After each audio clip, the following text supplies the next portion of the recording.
kama ile ilisemwa na Moi, aliambia Kenyatta senior, yes. Akapita akaendelea. Ule mzee wetu tulikuwa tunapenda anaitwa Mwai Kibaki, alikuwa hapo. Watu wengi walikuwa wanamuita sijui Kiguoya, sijui General Kiguoya. Watu wengine wanajiona ni hodari, ni jamba. Ni jamba. Ako hapo anaitwa General Kiguoya, sijui nini. Alikuwa vice president wa Moi miaka 10. Alikuwa saa nyingine anadhauriwa. Kuna hata wakati alitolewa vice president akawa waziri wa afya, akaendelea baadaye. Uhuru Kenyatta, kuna watu walienda wakamchochea. 2002 wakati Uhuru ameshindwa na Kibaki, akakuwa leader of opposition.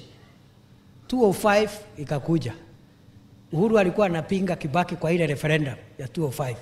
Wazee wa Gema, wakiwemo wazee wa hapa wa Ngome na Nyangi Ndierere na Kiama na Njuri Ncheke, wakaita Uhuru wakamwambia, my friend, kama unataka kuongoza Kenya, wachana na upinzani, you must say yes sir to mzee Kibaki.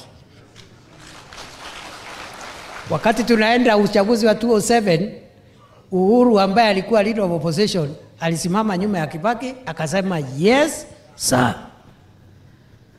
Si mnajua nini ilitokea? Huyu Ruto the same. Alikuwa anasema mkubwa yangu Uhuru Kenyatta, si mkubwa yangu Uhuru Kenyatta, leo ni rais. So kuna watu wengine hapa wanatufunza siasa. Ati ukue deputy president alafu unapigana na rais. Ukue minister unapigana na rais. It's not possible. Ukitaka kupiga rais, enda kwa upinzani, tumenyane ukiwa huko.